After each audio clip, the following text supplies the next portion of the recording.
Ikaw lang pala ba? 40. Galing naman na to kuya, meron kang 5. Ma'am, para pwedeng kumanta yung pasahero ko. Sample nga, ma'am, sample. Huwag na kuya, baka biglang bumagyo, wala akong Ay, papalit. grabe, bagyo agad. No? Signal number 4 ka agad, ng bagyo agad. Baka kuya, patumanta na ako. Siyempre, lahat naman ng tao may talent, di ba? Malay mo, yung talent mo sa kanta. Kuya, yung talent ko ata, hindi ko pa na-discover. Wala na akong kalak discover pa. Di ba sabi nila 95% ng Pilipino, di ba? Eh ako kuya, yung 5% eh. Yung 5% hindi marunong kumanta. Andun ka, ma'am. Grabe Andun ako naman. sa 5%. Hindi ako naniniwala, ma'am, mga ganyan. Mga shy type lang. We.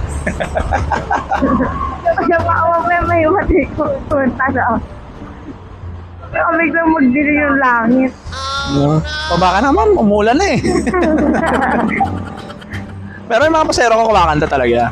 Pa? May mga pasahero ko nang sasakay talagang pagka sinabi kong gano'n. Ano na to? Minsan gusto ko natanggalin yung helmet ko kasi ako lang nakakarinig. Ay, wow. Pero minsan talaga, may pang-contest. Ay, wait. Like, Ano ba kuya, binablog mo po? Nag-vlog ako, ma'am.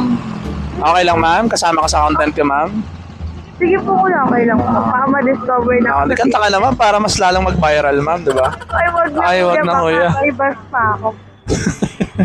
Kuya, dapat hinulog mo na yung makikita sa comment. Dapat hinulog mo na yan, kuya. Charis lang. Ay, wag na lang. Buti hindi ako naka-uniform. Ay, ganun pa, ma'am. Bakit ako? Ma'am, di ka makikita. Taga-enyo. Taga-enyo yan eh. Ay, sorry, ma'am. Ay, saan ka po nakatira po? Bahay kami sa DAS, mga kaso naka-stay na ako sa Manila. Kaya po.